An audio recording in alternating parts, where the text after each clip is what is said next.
ఢిల్లీ పోలీసులు గాంధీ భవన్కు వచ్చారు. కేంద్ర హోంమంత్రి అమిత్ షా వీడియోను ఎడిట్ చేసి సర్క్యులేట్ చేశారనే ఆరోపణలపై కాంగ్రెస్ నేతలకు నోటీసులు ఇవ్వడానికి వచ్చారు పోలీసులు. సిఆర్పిసి 91 కింద నోటీసులు ఇచ్చారు. మే 1న వివరణ ఇవ్వాలంటూ అందులో తెలిపారు.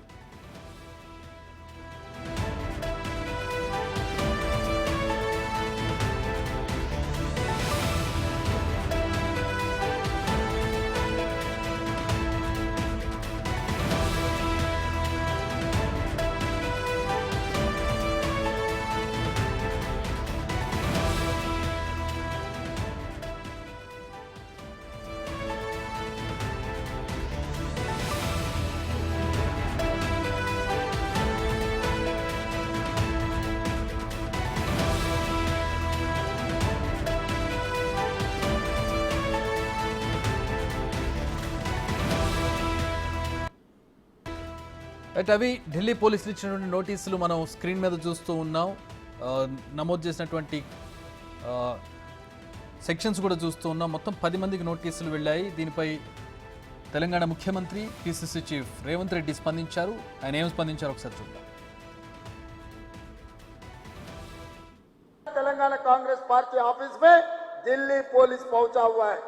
सोशल मीडिया में कोई पोस्टिंग लगाया, इसीलिए तेलंगाना के कांग्रेस अध्यक्ष को, तेलंगाना मुख्यमंत्री को हम अरेस्ट करते बोल के नोटिस लेकर तेलंगाना गांधी भवन में पहुंच गए. इसका मतलब Narendra Modi ji ED, income tax, CBI हो गए, अभी दिल्ली पुलिस को इस्तेमाल कर रहे चुनाव जीतने के लिए. यहाँ पर कोई डरने वाले नहीं है भाई, यहाँ पर पलट के जवाब देने वाले हैं. देखेंगे आने वाले चुनाव में नरेंद्र मोदी जी और अमित शाह को हरा के दिखाएंगे कर्नाटक और तेलंगाना में. तेलंगाना कांग्रेस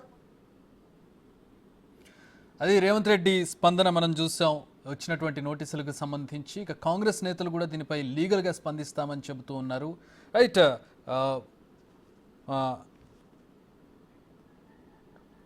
ప్రస్తుతం ఢిల్లీ పోలీసులు రంగంలోకి దిగారు, నోటీసులు అందించారు. నోటీసుకు సంబంధించినటువంటి అంశాన్ని మనం స్క్రీన్ మీద చూస్తూ ఉన్నాం. ఒకసారి హైలైట్ చేసినటువంటి అంశాన్ని కూడా మనం స్క్రీన్ మీద చూస్తూ ఉన్నాం.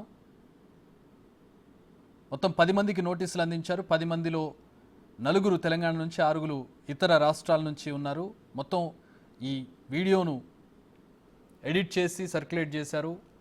దాన్ని ఎడిట్ చేసినందుకు గాను సైబర్ క్రైమ్ కింద, అలాగే ఇతర సెక్షన్ల కింద సెక్షన్స్ జోడించి కేసులు నమోదు చేసి వారందరికీ కూడా నోటీసులు ఇచ్చారు. దీని మీద లీగల్గానే స్పందిస్తామంటున్నారు కాంగ్రెస్ నేతలు.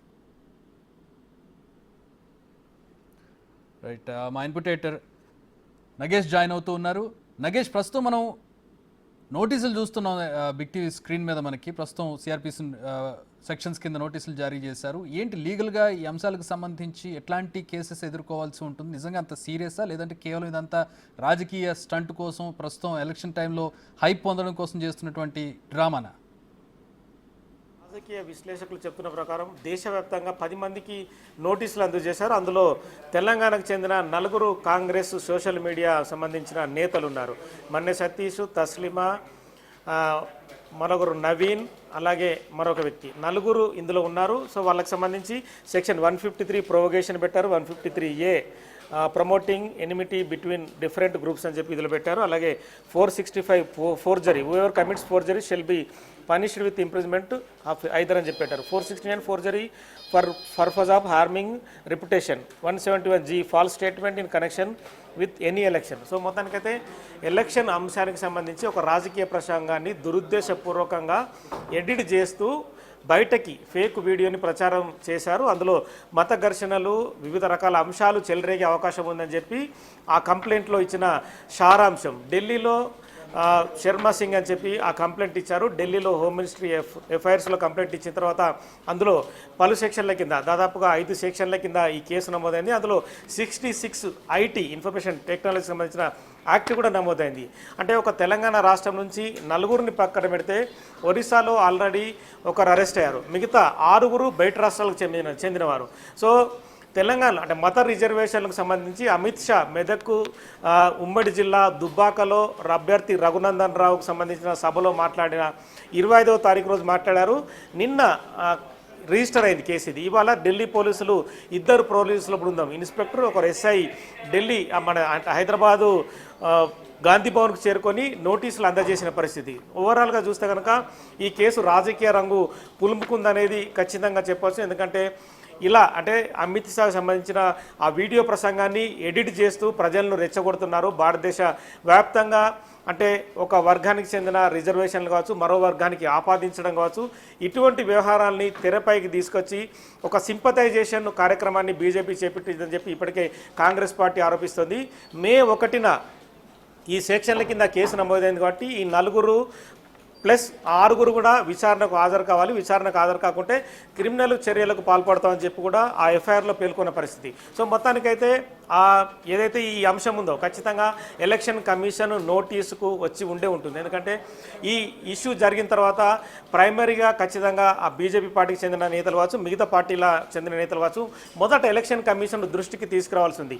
ఇవాళ ఉదయమే బీజేపీ నేతలు హైదరాబాదు సైబర్ క్రైమ్ సిసిఎస్లో కంప్లైంట్ నమోదు చేశారు. కానీ ఈ వీడియోకి సంబంధించి ఖచ్చితంగా ఎఫ్ఎస్ఎల్ రిపోర్ట్ తీసుకోవాల్సి ఉంటుంది. ఆ ఎఫ్ఎస్ఎల్ రిపోర్టు ఆధారంగానే పోలీసులు కేసు నమోదు చేస్తారు. కానీ ఢిల్లీ పోలీసు మాత్రం హుటాహుటిన అంటే వాళ్ళకు ఎఫ్ఎస్ఎల్ రిపోర్టు ఉందా లేదా అనేది తదుపరి అంశం. హుటాహుటిన అంటే ఇమ్మీడియట్గా వాళ్ళు స్పీడ్గా ఈ కేసును నమోదు చేసి దర్యాప్తులోకే తీసుకొచ్చారు.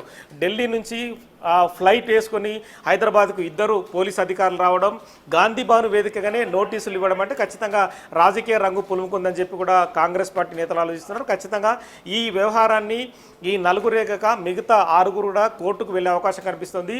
ఢిల్లీలో కేసు నమోదైంది కాబట్టి ఢిల్లీ స్థానిక కోర్టులో ఏదైతే home ministry of affairs Dwarka Bhavan ఉందో ఆ అక్కడ దగ్గరలో ఉన్న కోర్టులో లీగల్గా వాళ్ళు కూడా ఫైట్ చేసే అవకాశం కనిపిస్తుంది. ఇది దురుద్దేశపూర్వకంగానే రాజకీయంగానే ఇండియా కూటమిని బదనాం చేయడానికి బీజేపీ పార్టీ కేసులు నమోదు చేసి బదనాం చేస్తుందని చెప్పి కూడా చెప్పే అవకాశం కనిపిస్తుంది. మే 1 లోపు అంటే ఇవాళ 29 తారీఖు ఇంకో 2 రోజుల సమయం కూడా ఉంది. ఈ సమయం లోపల కోర్టులో ఈ అంశం తెరపైకి వచ్చే అవకాశం కనిపిస్తుంది.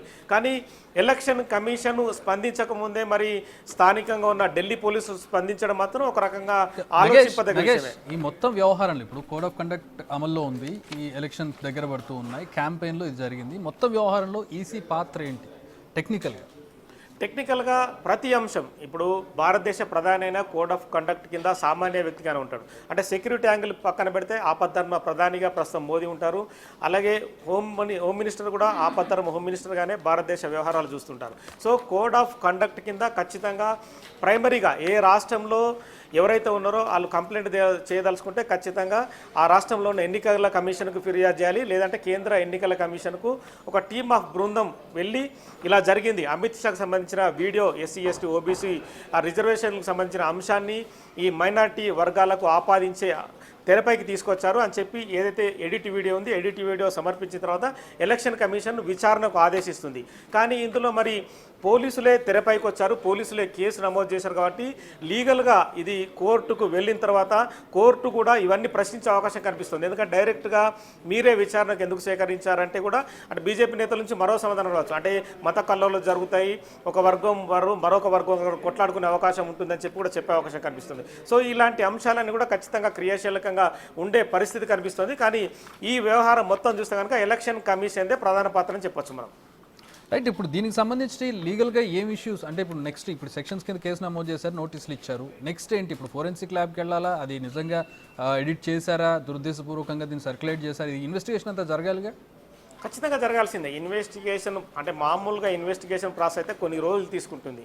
కానీ ఢిల్లీ పోలీసులు జరిగిన ఇష్యూ 25కు జరిగితే కంప్లైంట్ ఇచ్చిన క్రమాన్ని మనం కూడా చూడవచ్చు. ఒకరోజు వ్యవధిలోనే కేసులు నమోదు చేసి అత్యవసరంగా ఢిల్లీ పోలీసులు హైదరాబాదు గాంధీ భవన్కు వచ్చి నోటీసులు 4కి, మన్య సతీష్కి, ఎవరైతే లేడీ ఉన్నారో లేడీ, నవీన్కి, మిగతా అంటే 4కి నోటీసులు జారీ చేసి హైప్ క్రియేట్ చేశారు. మొదట అంటే బీజేపీ పార్టీ నుంచి ఒక మెసేజ్ ప్రైమరీగా సర్క్యులేట్ అయింది. అంటే సీఎం రేవంత్ రెడ్డికి నోటీసులు జారీ చేసినట్టుగా ప్రైమరీగా ఒక మెసేజ్ని బయటకు వదిలారు. అదే మెసేజ్ను పట్టుకున్న మీడియా మొత్తం సీఎం రేవంత్ రెడ్డికే నోటీసులు జారీ అయ్యాయి.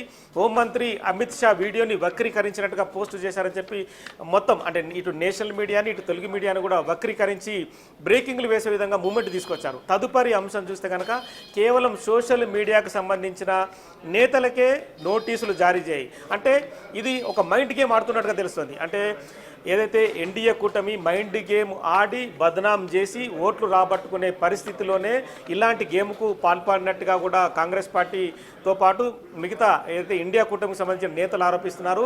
బీజేపీ గ్రాఫ్ దేశవ్యాప్తంగా తగ్గుతున్న క్రమంలోనే ముందుగా సౌత్ ఇండియాని టార్గెట్ చేస్తూ ఇలా నోటీసులు ఇస్తే కనుక ఖచ్చితంగా సీట్ల సంఖ్యను నగేష్, ఇప్పుడు మనం చాలా సందర్భాల్లో ఎలక్షన్ క్యాంపెయిన్స్లో జరిగినప్పుడు చాలా ఆరోపణలు చేస్తూ ఉంటారు. చాలామంది మీద, ప్రధాని మీద కావచ్చు, అపోజిషన్ వాళ్ళ మీద కావచ్చు, అధికారంలో ఉన్న వాళ్ళ మీద, పార్టీలు అన్నాక క్యాంపెయిన్ జరిగేటప్పుడు ఆరోపణలు ప్రత్యారోపణలు జరుగుతుంది. సోషల్ మీడియా దానికి ఒక అస్త్రంగా చెప్పుకోవచ్చు, ఈ క్యాంపెయిన్లో ఒక భాగం అని చెప్పుకోవచ్చు. ఇదే బీజేపీ నేతలు చేస్తూ ఉంటారు, ఇటు కాంగ్రెస్ నేతలు ఇండివిజువల్గా జరుగుతూనే ఉంటాయి ఎక్కడెక్కడ క్యాంపెయిన్కి సంబంధించి. దానికి ఇంత సీరియస్గా సెక్షన్లు పెట్టి ఇప్పుడు మోదీ మొన్న చేసినటువంటి క్యాంపెయిన్కి సంబంధించి అప్పుడు మాజీ ప్రధాని మాట్లాడినటువంటి సందర్భంలో దాన్ని టెలికాస్ట్ చేసి చూపించినటువంటి పరిస్థితి ఈ విధంగా అన్నారని చెప్పి దాన్ని కూడా మిస్కన్సెప్షన్ కింద చెప్తూ ఉన్నారు. దాన్ని కూడా ఎడిట్ చేసి చెప్పారు, దాన్ని ఒక పార్టీకి అని చెప్పారు, మిగతా పార్టీని వదిలేశారు, దాన్ని కూడా ఎడిట్ చేశారని చెప్పారు. అలా జరుగుతూ ఉంటాయి. దాన్ని ఇంత సీరియస్ కేసు తీసుకొచ్చి కేసులు వేసి నోటీసులు ఇచ్చి ఈ ఎలక్షన్ టైంలో ఖచ్చితంగా, ఎందుకంటే మీరు చెప్పిన అంశం ఖచ్చితంగా పరిగణలోకి తీసుకోవచ్చు.